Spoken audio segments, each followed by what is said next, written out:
Hello students. तो हम लोग डिस्कस कर रहे थे क्लास 10th के लिए केमिस्ट्री। इसमें हम लोग डिस्कस कर रहे थे chapter first chemical reactions and equation.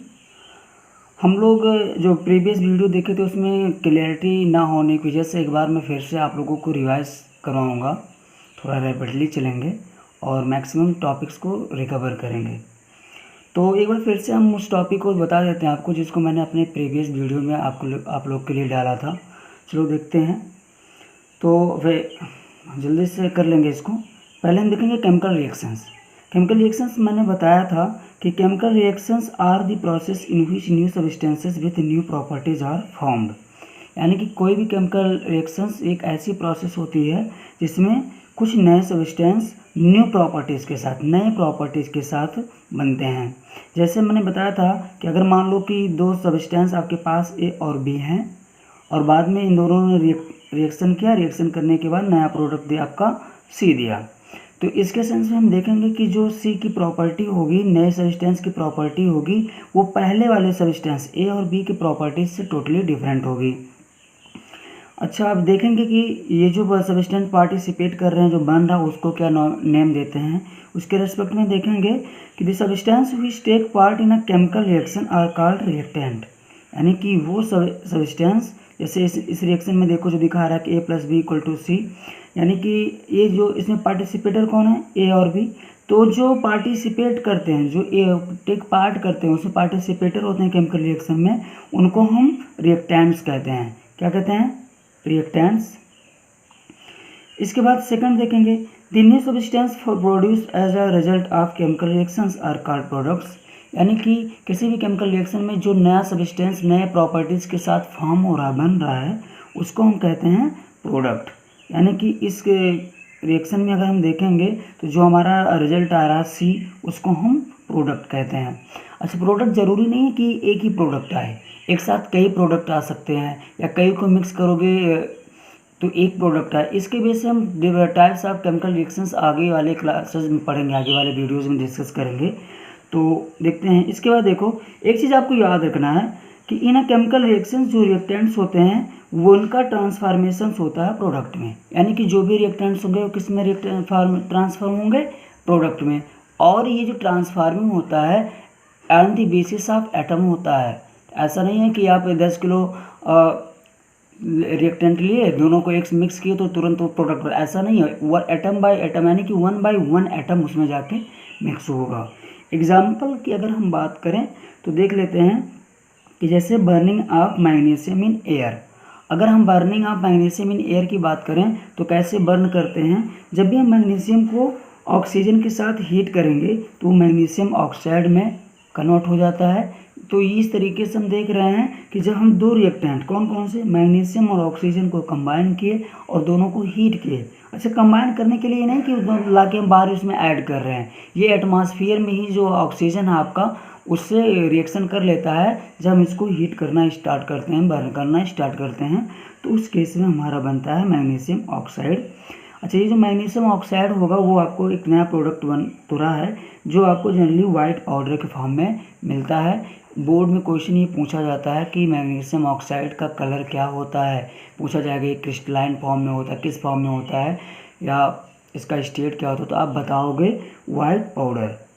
ठीक है, नेक्स्ट। अच्छा, एक चीज़ जो इसमें सबसे ज़्यादा नोटेबल पॉइंट ये होता है कि पूछा भी गया बोर्ड में कि क्वेश्चन ये राइज होता कि क्या रीज़न है कि जब भी हम मैग्नीशियम रेवन को बर्न करते हैं तो उसको बर्न करने से पहले उसको हम साफ़ कर लेते हैं और रब करते हैं, क्या रीज़न होता है? तो उसके लिए मैं बता दूं, पढ़ के देखते हैं। Before burning in air the magnesium river is cleaned bye rubbing with sand paper. यानी कि जब भी मैग्नीशियम को बर्न किया जाता है, मैग्नीशियम रिबन को बर्न किया जाता है, तो उसको सबसे पहले हम करते हैं कि उसको हम सैंड पेपर की हेल्प से रब कर लेंगे, यानी साफ करते हैं। इससे होता क्या है? To remove the protective layer of magnesium oxide found on its surface. यानी कि ये मैग्नीशियम रिबन होता है, इसके सरफेस पे एक लेयर आ जाता है, किसका? मैग्नीशियम ऑक्साइड का। अच्छा, लेयर का फॉर्मेशन कैसे होता है? आपको पता है कि जो मैग्नीशियम वो जनरली रिएक्टिव मेटल होता है, ठीक, मोस्ट रिएक्टिव तो नहीं कह सकते, लेकिन रिएक्टिव मेटल होता है। और हमारे सराउंडिंग में जो ऑक्सीजन है, उस सराउंडिंग का मतलब एटमॉस्फेयर में जो ऑक्सीजन है इसे जनरली वो रिएक्ट करके मैग्नीशियम ऑक्साइड का एक लेयर बना लेता है। ये लेयर उसके सरफेस पे जाके बैठे रहते हैं। अब अगर हम इसको बिना साफ किए बर्न करेंगे तो हम देखेंगे कि इतने क्लीनली या स्मूथली ये बर्न नहीं करेगा। तो इस तरीके से लिए हम उसको क्या करते हैं, क्लीन करते हैं। तो क्लीन करके बर्न करेंगे और बर्न करने के बाद आपको मैग्नीशियम ऑक्साइड वाइट पाउडर के फॉर्म में मिलता है। तो ये था। अब हम कुछ कैरेक्टरिस्टिक की बात कर लें, केमिकल रिएक्शंस के कुछ कैरेक्टरिस्टिक्स की बात करेंगे। देखते हैं कुछ इंपॉर्टेंट कैरेक्टरिस्टिक्स केमिकल रिएक्शंस की क्या हो सकती हैं, क्या होती हैं, इस चीज़ को हम देखेंगे। तो देखो केमिकल रिएक्शंस जो जनरली होता है उसकी मेनली कुछ कैरेक्टरिस्टिक्स हम यहाँ डिस्कस करेंगे। कुछ इंपॉर्टेंट कैरेक्टरिस्टिक ये होती हैं कि इवोल्यूशन ऑफ गैस होता है। आप लोग जान लीजिए, मैंने कल भी बताया था, आज भी जानिए कि जब भी केमिकल रिएक्शंस अकर होता है तो केमिकल रिएक्शंस के आइडेंटिफिकेशन के लिए हम देखेंगे कि केमिकल रिएक्शंस के अकरिंग में इवोल्यूशन ऑफ गैस होगा। यानी कि जब भी दो रिएक्टेंट कंबाइन किए या किसी का हम डिकम्पोजिशन कर रहे हैं तो उस केस में हम देखेंगे कि गैस रिलीज हो रहा है, और अगर गैस रिलीज हुआ तो ये शो करता है कि वहाँ पे केमिकल रिएक्शन अकर कर रहा है। दूसरा हम देखेंगे फॉर्मेशन ऑफ प्रेसिपिटेट, यानी कोई भी केमिकल रिएक्शन होता है तो केमिकल रिएक्शंस कोई का मतलब नहीं है कि कुछ पार्टिकुलर रिएक्शंस ऐसे भी हम देखेंगे अपने सराउंडिंग में कि जब हम दो अलग अलग नेचर्स के सब्सटेंस को कंबाइन करते हैं, वो आइदर वो लिक्विड फॉर्म में होंगे या एक्वस फॉर्म में होंगे, और उनको रिएक्ट करने के बाद उसमें से एक प्रोडक्ट सॉलिड फॉर्म में आता है जो कि कंटेनर के बॉटम पे जाकर बैठ जाता है। उस सॉलिड फॉर्म को हम प्रेसिपिटेट कहते हैं, और इस तरीके से फॉर्मेशन ऑफ प्रेसिपिटेट का होना भी केमिकल रिएक्शंस को रिप्रेजेंट करता है। तीसरी बात करें तो हम ये जानेंगे कि चेंज इन कलर होता है। यानी कि जब भी कोई केमिकल रिएक्शन होगा तो हम देखेंगे कि उसमें रिएक्टेंट्स के कलर में और प्रोडक्ट के कलर में चेंजिंग आ सकता है या आता भी है। तो मैक्सिमम केसेस में तो चेंजिंग आएगा। कुछ केसेस जैसे मान लो हैं तो वहाँ पे देखने को नहीं मिलता है, लेकिन मैक्सिमम केस में हम देखेंगे कि चेंज इन कलर, यानी कि जो रिएक्टेंट का कलर था उसके रेस्पेक्ट में प्रोडक्ट का कलर टोटली डिफरेंट हो जाता है। दूसरा अगर हम बात करें कि चेंज इन टेम्परेचर, हम देखेंगे कि कुछ केमिकल रिएक्शंस ऐसे होते हैं कि हमें उसको प्रॉपरली कराने के लिए हमें टेम्परेचर या हीट एनर्जी बाहर से जोड़ना पड़ता है, और कुछ में जोड़ना पड़ता है और कुछ हम देखेंगे कुछ में रिलीज होती है। तो उसके बेस पे हम कहेंगे क्या कि केमिकल रिएक्शंस की ड्यूरेशन में टेम्परेचर में भी चेंजिंग होता है। तो ये भी एक टाइप का कैरेक्टरिस्टिक है केमिकल रिएक्शंस के होने की। नेक्स्ट अगर हम बात करें चेंज इन स्टेट की, अब कुछ हम ऐसे भी अपने सराउंडिंग में रिएक्शंस देखते हैं। सर सिंपली अगर हम बात करें कि अगर हाइड्रोजन और ऑक्सीजन एक दूसरे से कंबाइन करने के बाद वाटर दे रहे हैं, तो अब हम देखेंगे स्टेट चेंजिंग की। तो हाइड्रोजन और ऑक्सीजन दोनों का स्टेट कैसा होता है? हाइड्रोजन गैस होता है, ऑक्सीजन भी गैस ही होता है। दोनों का स्टेट क्या होगा? जब एक दूसरे से कंबाइन करेंगे तो हम देखेंगे कि वो क्या वाटर फॉर्म करते हैं, जो कि जनरली किस फॉर्म में होता है? लिक्विड फॉर्म में होता है। अगर हम रूम टेम्परेचर की या जनरल टेम्परेचर की बात करें तो उसमें वो लिक्विड, तो हम देख रहे हैं कि गैस से किस में कन्वर्ट हो गया? लिक्विड स्टेट में। तो यहाँ पे हम देख रहे हैं कि किसी भी केमिकल रिएक्शंस के विदिन अगर हो रहा है वहाँ पे, तो चेंज इन स्टेट भी पॉसिबल होता है, यानी कि रिएक्टेंट्स में और प्रोडक्ट्स के स्टेट में चेंजिंग भी देखने को मिलता है।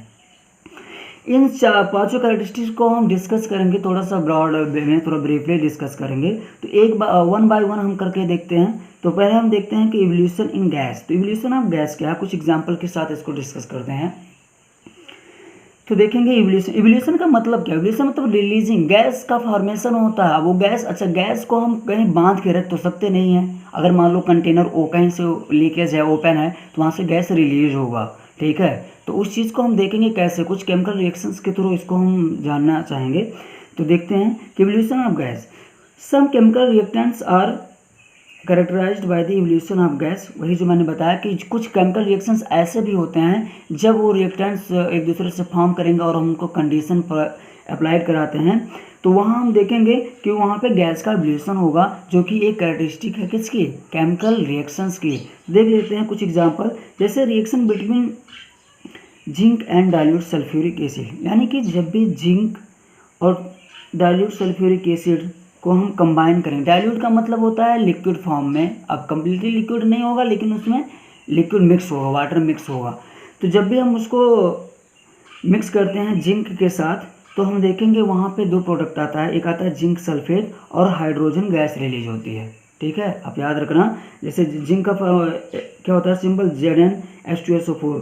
तो ये लिक्विड था, ये सॉलिड था, ये सॉलिड था, ये डाइल्यूट स्टेट में था यानी लिक्विड में था। तो हम देखिए कि यहाँ से जिंक सल्फेट बनता है और एक गैस रिलीज हो रही है। ये जो साइन आप देख रहे हैं एरो का, ये एरो रिप्रेजेंट करता है कि गैस है। किसी भी कंपाउंड के फार्मूले के साथ याद रखना, किसी मॉलिक्यूल्स के साथ अगर एरो साइन ऊपर के साइड में लग रहा है, इसका जो हेड है वो अपर साइड में है, तो याद रखना वो आपका गैस होता है। आइडेंटिफिकेशंस के लिए आप देखते रहेंगे, आगे चल के और कुछ साइन को हम डिस्कस करेंगे। तो इस केस में हम देखेंगे कि जब जिंक और H2SO4 एक दूसरे से कंबाइन कर रहे हैं तो बना रहे हैं जिंक सल्फेट और हाइड्रोजन गैस। तो ये हम देख रहे हैं कि हाइड्रोजन गैस का रिलीज होना एक कैरेक्टरिस्टिक है कि एवोल्यूशन ऑफ गैस वहाँ से पॉसिबल है। दूसरे एग्जाम्पल की बात करें तो देखेंगे कि reaction between potassium and dilute hydrochloric acid. जब भी reaction potassium dilute hydrochloric acid के साथ रिएक्शन करेगा तो पहले वाले की तरह यहाँ पे हम देखेंगे कि क्या होता है। जब भी पोटेशियम हाइड्रोक्लोरिक एसिड के साथ कंबाइन करता है तो वहाँ से पोटेशियम क्लोराइड और इसके साथ साथ हाइड्रोजन गैस रिलीज होती है, याद रखना। तो ये सब सिंबल्स हैं आइडेंटिफाई करने के लिए कि कौन सा गैस को रिप्रेजेंट करेगा, क्या किसको रिप्रेजेंट करेगा। कुछ पॉइंट्स, कुछ क्वेश्चंस स्टूडेंट्स के माइंड में ये भी आता कि सर हाउ विल आइडेंटिफाई कि कोई भी सब्सटेंस लिक्विड कैसे हो, कब होगा, गैस स्टेट में कैसे होता है। तो इन सबको डिस्कस करने के लिए हम फर्दर क्लासेस में डिस्कस करते हैं। लेकिन कुछ बेसिक पॉइंट जो जनरली आपके बोर्ड के क्वेश्चंस में भी अराइज होते हैं कि कैसे कैसे हम इसको आइडेंटिफाई करेंगे। तो यहाँ पे एक तरीका ये है, तो आप उसको रट लो अपने कोर्स के हिसाब से, या कुछ ट्रिक हम आगे डिस्कस करेंगे जिसके बेस पे बताएंगे आपको कि कौन सा सॉलिड होता है, जनरली कौन सा लिक्विड हो सकता है, कौन सा गैस होगा। कुछ बेसिक पार्ट का इन्फॉर्मेशन हम आपको देंगे।